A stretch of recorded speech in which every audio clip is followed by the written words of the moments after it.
436-1212. That is the phone number to call if you would like to have a legal question answered right now by Charlie O'Hara. He joins us in the studio live this morning. Charlie, we've been talking a lot, and actually talking to you a lot from Eyewitness News about wiretaps and how they're used, why they're used, and what can they use out of this. Now, how often are wiretaps even used? Well, they're not used every day, right, but they are used.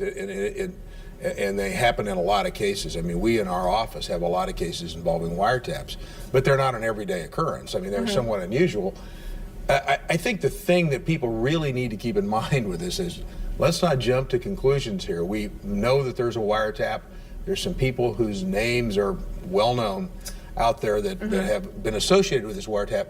That doesn't mean they're even getting charged with a crime. That doesn't in any way, we're way ahead of ourselves here. We need to be real careful with making conclusions. Those wiretaps are going on. They are whatever they are, but I think we all need to wait and see where they go. While they may be part of an investigation, some might just be, this is how they get evidence for anything. Anybody would get evidence to present any sort of case. Well, it's a tool to get evidence that the government's using in this case, and that's what it is.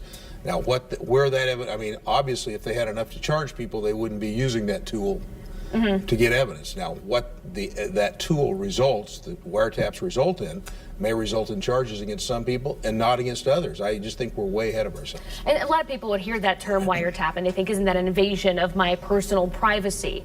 There's a process you have to go through, the government has to go through in order to even have that approved and then therefore later used in court. That's true, and it is an invasion of your privacy. I mean, you can imagine how we all use our cell phones or our landline phones to say stuff that we think's funny or sarcastic, or we get mad at somebody. If it's a private conversation, they can listen. When they have one of these, they're listening to everything you're saying. If you're calling up, getting mad at your spouse, that's on that phone. You're mad at somebody else, you say, "I ought to kill that guy," that's on the phone. So you really got to be careful, and they can almost listen to every call. Obviously, the exception of that's going to be calls with attorneys and maybe even doctors at some stage, but private calls, any private calls, unless there's a privilege, they're listening. Absolutely. And also, is there any, they can listen, can they use all of the conversation? If they have a wiretap, they can use that conversation if it's legally obtained. I mean, to get a wiretap, you have to go to a judge and get an affidavit under oath, what we call a probable cause affidavit, and it has to be specific for a phone, which is a little different than a search or something.